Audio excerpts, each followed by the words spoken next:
Hello, ladies and gentlemen, and welcome to The Road So Far, the show where I take a look at games that I'm not quite ready to review, be it because they're in alpha, beta, or just I haven't spent that much time with them, but I want to give my thoughts anyway, just because I think some people might find it useful, you never know, and I might be able to showcase some games that you might not have ever actually heard of. So today's game is a game called Glitch Runners. It was recently released on Steam. I got to play a bit of it when I went to Gadget Show Live. I got to play a bit of the full version, the way it's meant to be played. And I'm going to say that as a concept, the game is really nice. The problem being it's only as a concept that it's really nice at the minute because it's been released on Steam in the year 2016. It's only on PC. And it is local multiplayer only, and not only is it local multiplayer only, but to play the full version you actually need to have two machines set up on a LAN network.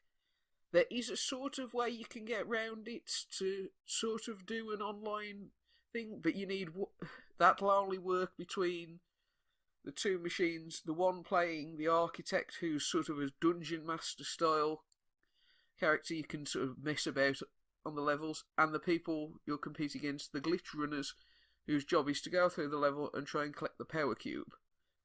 There is a sort of competitive element between the glitch runners to try and get the most points, but mostly it's like competing against the architect in this asymmetrical multiplayer match. Now, before we go on to the footage, the first bit of footage you're going to see is some I've recorded from the demo version, and then the next bit of footage is going to be some of the stuff actually from on the show floor at Gadget Show Live, just to sort of finish it off to show you it running properly. So here we go. So here we go. Just a bit of the footage, selecting some of the different things. As you can see, I'm just going to start the glitch runner training. Gives you a randomised name, selection of characters to choose from. You can actually customise the characters a bit more. You can change your name, should you wish to, on here as well. The sort of code name you're given. See, head and sort of torso changes you can do. It's quite a nice selection. As you can see, decided to go for the headset and the army jacket style. And this is just the tutorials because, of course, I can't actually play the game because I don't have someone else here on the LAN network to do it with. Also, I don't have a lot of controllers or a lot of USB ports to plug the controllers into to do it that way. So presently on Steam, it's last time I checked it had about 2 reviews. It might have a couple more now, I don't know. As you can see, kind of platformy controls. This is just the tutorial for the glitch runners, the ones trying to get the power cube. This is the basic one. It might look a bit choppy. I did run a frame rate test, and testing it with Bandicam and Fraps, it said about 38 frames per second, and this was running on medium on the demo. So I am slightly concerned about the real version because the specs for the real version, my laptop absolutely crushes them. Put it this way, in comparison, running on medium, I get a fairly consistent 30 frames per second, dropping to about 26 on Dota 2 when it's really intense, and that's medium settings on Dota 2, and that looks a lot better than this, I'm afraid to say. So, medium settings on this, 38, it is a bit worrying considering that my laptop absolutely crushes even the recommended spec. It's about double the memory, quite a bit more powerful. As you can see here, you can actually destroy parts of the level, and just showing that off. Don't know whether that could be part of it. It just feels like, I don't know whether it was just the demo that was badly optimised and the full version's better, but at the show, when I did see it, I did notice a few times, even on the machines they had there, that the game did seem to slow down and stutter. It's quite, I don't know, it could just be an be something weird with my machine. It's possible, but it does seem like a lot of slowdown considering what it says the recommended specs are. Here's one of the other mechanics, the overload mechanic. If you press that, it'll overload the architect's screen to make it harder for them to actually do anything and make it so they can't actually act. You don't really see it here in the tutorial for the glitch runners, but when I switch over to the architect's tutorial, you'll see it a bit better. It's just me playing about for a bit, just showing off the stuff. Get to the end of the level, you get into the glitch mobile, and out you go. Now I'll go on to the advanced tutorial, just so you get some footage of that as well. There's the main glitch run training. I think the idea behind it's good. The idea is solid behind the game. The problem being it doesn't really feel like it's been polished enough yet. It just feels like it's a game that needed a bit more time in the oven. As you can see, you can get the sort of glitch energy, which is what you use to power the overload.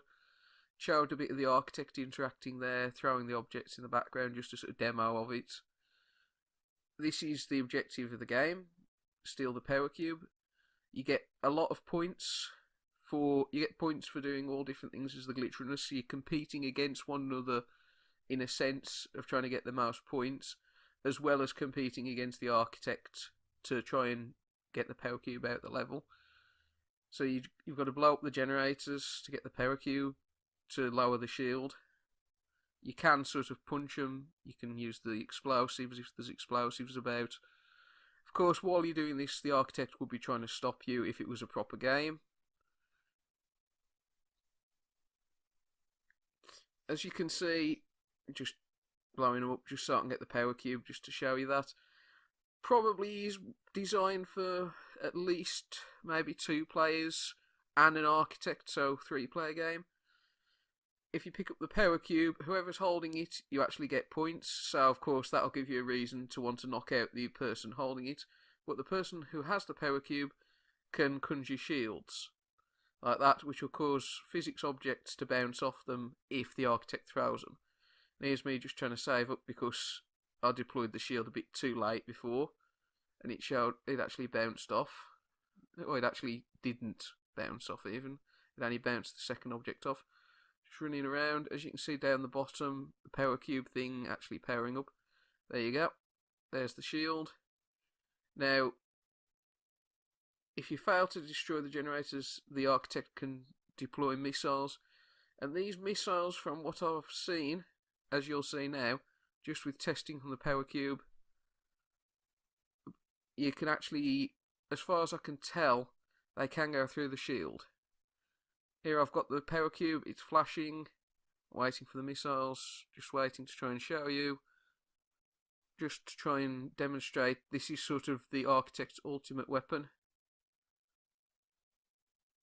And it penetrates the shield, so you'll drop the power cube and it can try and stop you from escaping or try and slow you down to the most, or to the maximum extent and get the most points. Here we go, showing the architect at the end of the level just throwing a load of stuff at the glitch runner. And in a minute I'll switch over to the architect's tutorial. Right, here's the architect's tutorial. Again, another randomised name. Just going into it, there's 3 tutorials. There's the basic, which is very basic, the glitch run tutorial, and then the powers one, which is actually one I really think should have been included in one of the other tutorials, really. It feels like a bit of an extra one. I like the idea of it being separated out, but it feels a bit too much to have it quite that separated. So you can see just the basics, drag and throw. This is where, when it is done, the cross-platform idea will come from, because the idea is meant to be that this could work on tablets or could be done on tablets, so you can just click and drag. It's quite a nice idea, and when it's finished I think it'll actually be quite nice, but so far it's still in the works. As you can see, you can throw the different objects around. I'm going to be really stupid in a minute, I seem to remember, and try and throw the cars, and it just goes haywire. It just absolutely throws them off the level because I'm an idiot. As you can see, the blue ball swinging round still.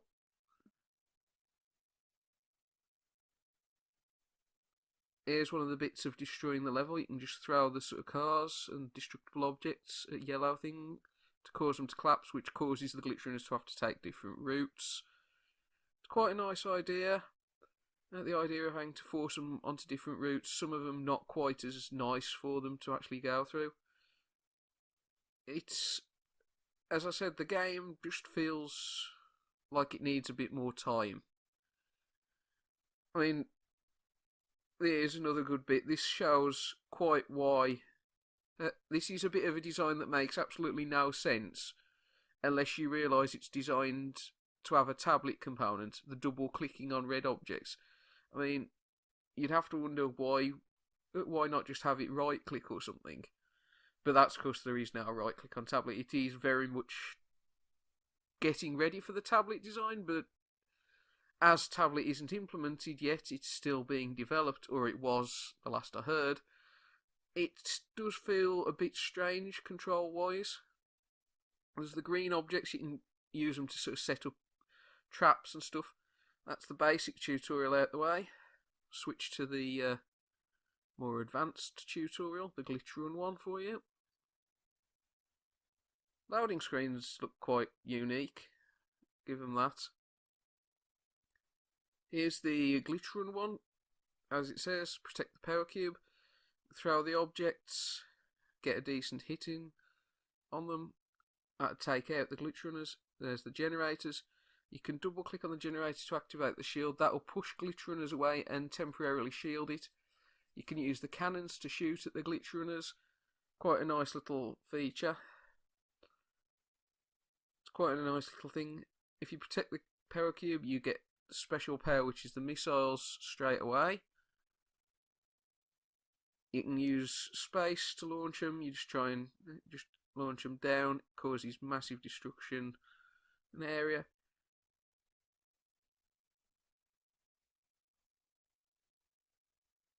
And if they get a better shield if they manage to destroy all the generators. So that's the incentive to destroy all the generators, and it makes it far harder to actually get through. Then you can just nuke stuff as well. And now onto the powers tutorial, which is actually quite a nice... This is where the sort of architect abilities come into play a lot more, and this is how you'll actually set a lot of the stuff up.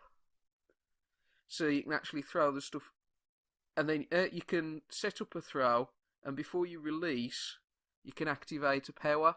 So for example, here's the slow motion to make it easier to time your throws. You can flip the controls to make people run off ledges and stuff, or go back over ledges they've previously done, or run into hazards if they've just run past it. There's the anti-gravity, which lets you throw objects.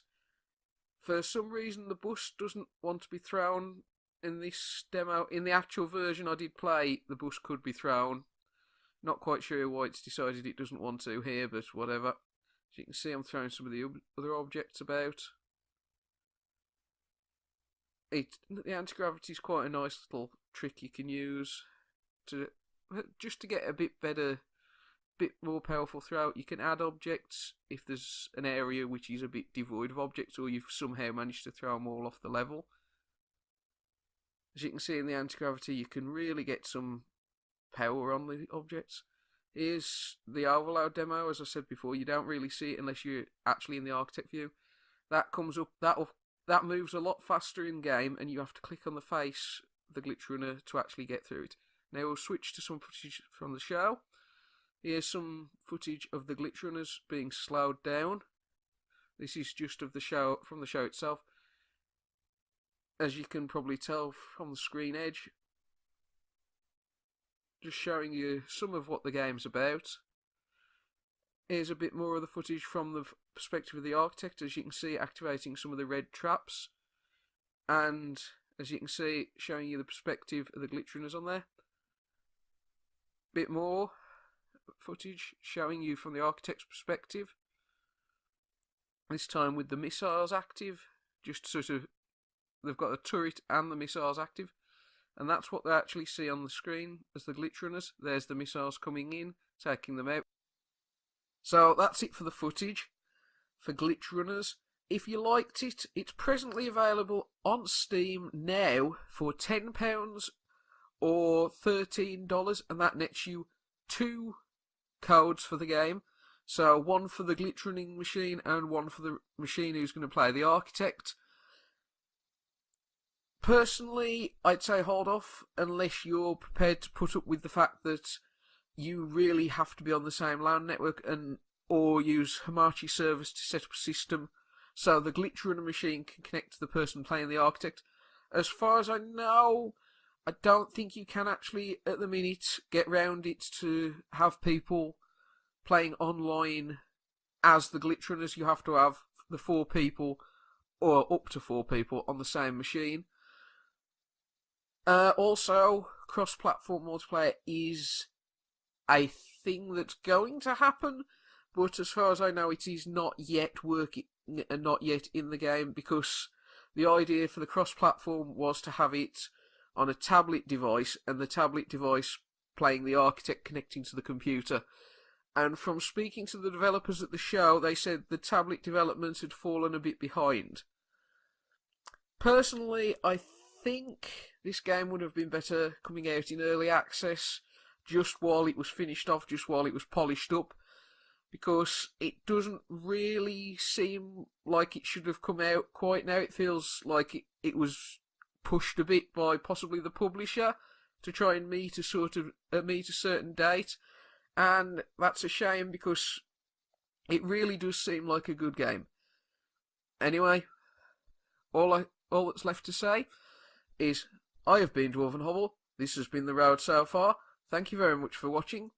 Feel free to like this video if you are a glitch runner fighting to steal the power cubes, or if you're a filthy architect, feel free to downvote it. And also, should you want to, there's now a subscribe button floating above my head somewhere. Feel free to click that to join me to see what happens further down the road so far, and see what other games turn up. Thank you for watching.